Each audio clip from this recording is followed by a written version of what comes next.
Hi everyone, this is Yana Smakula and thank you so much for joining me today.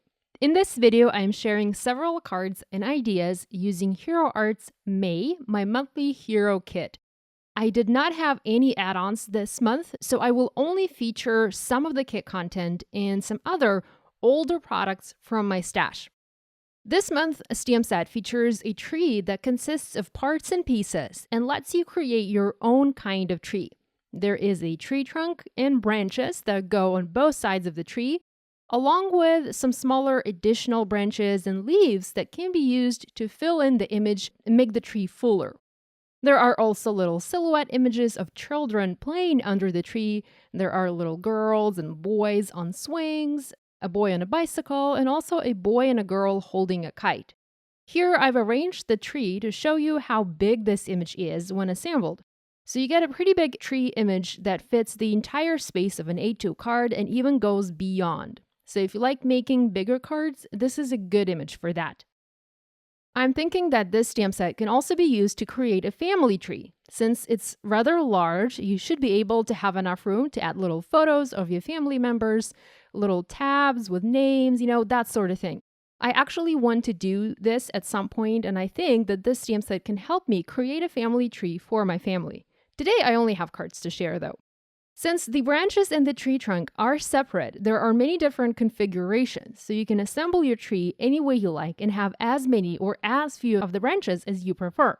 I'm going to be stamping partial tree onto my cards, and I'll show you a quick way to stamp multiples to save time.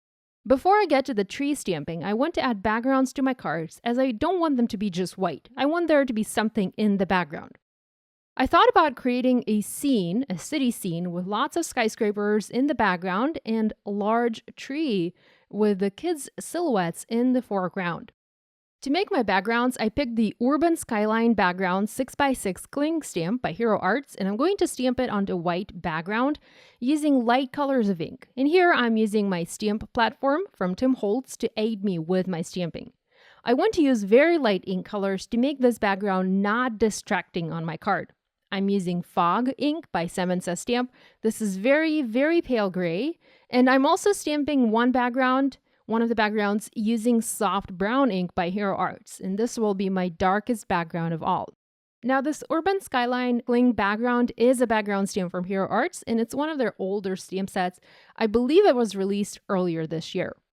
You'll notice that as I do my stamping, I have some clear stamps mounted on the other side of the lid of my tool. And I already have those arranged to stamp the tree branches onto my background. And this is one of the things that I love my stamp platform more, or one of the things why I love my stamp platform more than my mini misti. So the lid on my stamp platform is double-sided, and I can have both cling and clear stamps mounted on it at the same time. I still love and use my misti, but it's something that I lack in the misti stamping tool. So here I have 4 of my backgrounds done, and I'm going to begin stamping branches using my mini misti tool and moss ink. I wanted to use a nice and vibrant green. I didn't want the green to be too light to fade out on the skyline background or to be too dark, and the moss color seemed like the perfect choice. I will also use the Forever Green color later when I get to stamping the tree on my darkest background. I have part of the branches mounted on the mini misti and the other part mounted on the lid of my stamp platform. Technically, you can mount them all onto the stamp platform or the larger misti to stamp them all at once. I didn't know why I didn't think of that right away. I just thought about it now. I stamped branches on the left and then on the right, and I will later stamp the tree trunk. A thing to note here, I've already aligned everything, so I made sure that the tree trunk would work with the branches, and the branches on the left would work with the branches on the right. Basically, I stamped a test image, and I used that as my alignment guide. So I didn't just position the branches randomly, hoping that everything would line up. It might seem like I did, as I did not explain how I got the branches onto the misti lid and the stamp platform lid. So ideally, it is better to stamp the tree trunk first, then align and stamp the branches.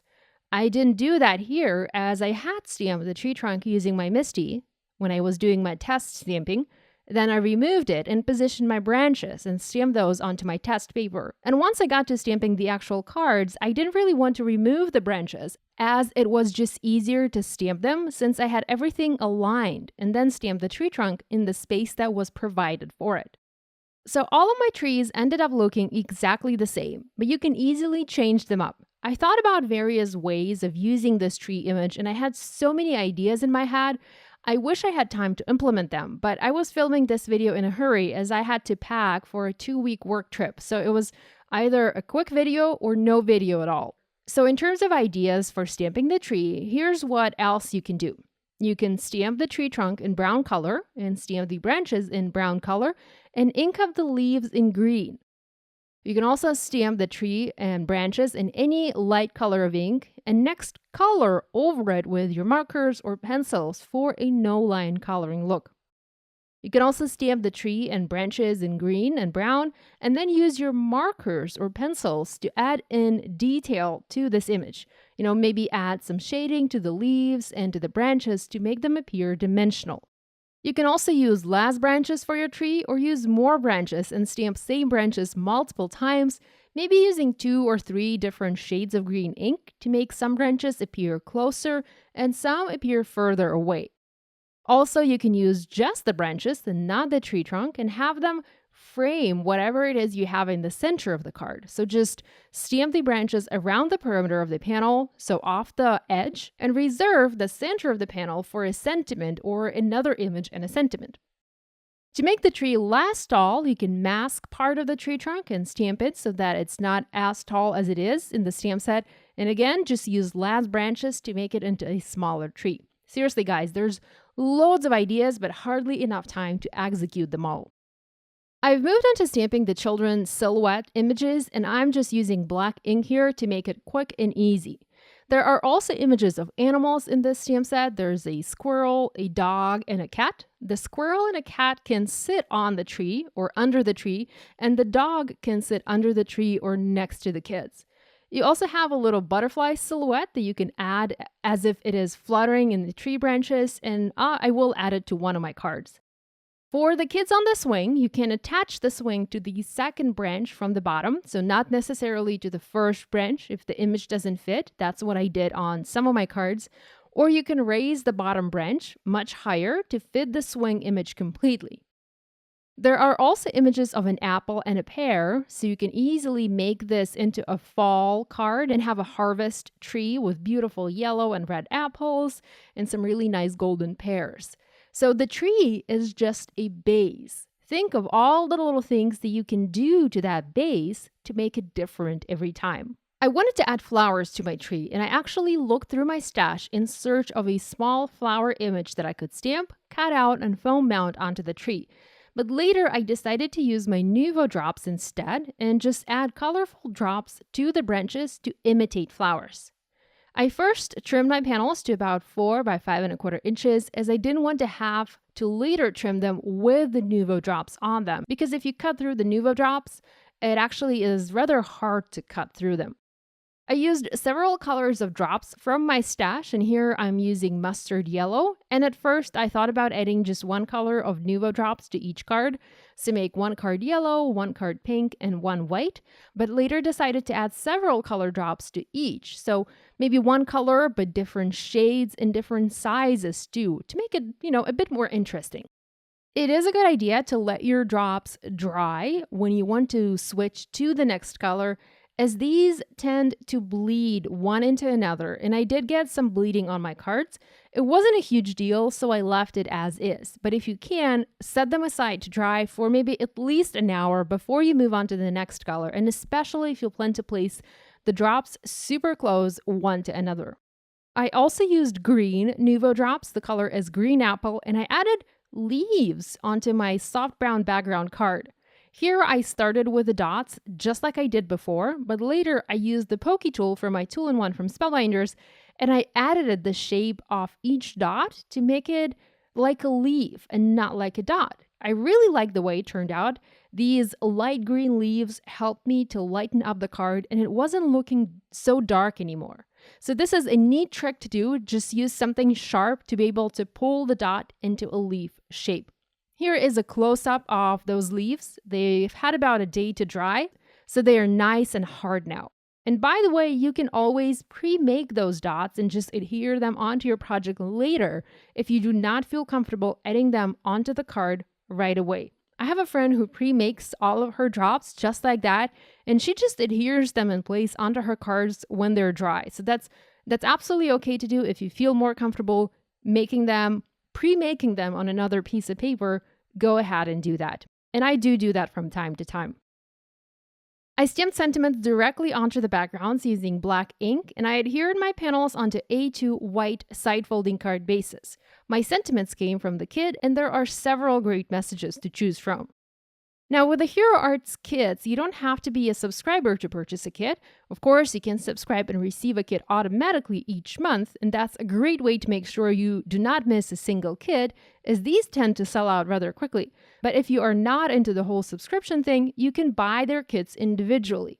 If you want to do that, I suggest you get it right away, as like I mentioned, they do sell out fairly quickly. I also have one more quick card to share using the stencil that is also a part of the kit this month. This is a tree stencil, and it is very, very delicate. So you'll either need to use spray adhesive, removable spray adhesive, to blend over the stencil if you plan to attach it onto a piece of paper, and be gentle. Or hold parts of the stencil with your fingers when you do your ink blending to not move them and not damage the stencil. I used Butterbar and Rose Madder inks here and my ink dubbers, and I just did some quick ink blending, and I have a beautiful, beautiful tree here. My ink did go outside the lines in a few places, so I am using a sand eraser to try to get rid of some of that ink. So just be careful when you blend your ink over. Ideally, use a repositionable spray adhesive to adhere it in place when you do the ink blending. I stamped a thanks banner from an older stamp set by Hero Arts. I cut it out with a coordinating die, and I just foam mounted it onto the background. And now I'm using the little branch image, and I'm stamping it using same ink color that I used for my ink blending to add some leaves to the background. I just want to make sure that this tree looks a little fuller and that it has some leaves. And there are little branches and 2 little leaves in the stamp set that you can use just for this purpose. I also stamped a little boy on a bike at the base of the tree. I wasn't really planning on doing that, but I dropped my clear block with a stamp on it, and I left a pink stain on my card, so I needed to somehow cover that up. So that's why I stamped the little boy there. I also added white Nuvo drops to this tree to make it look like as if it has white blooms, and this basically finished my today's video. Be sure to visit my blog for a full list of supplies I used to make these cards, and join the blog hub for loads of additional inspiration. Thank you so much for watching. As always, guys, if you have questions, please leave them in the comments section below, and be sure to subscribe to my YouTube channel if you haven't yet done so. If you are a subscriber but are not receiving new video notifications, check the bell icon on the homepage of my channel to get notified every time there is a new video. Thanks for watching. I'll see you next time. Bye!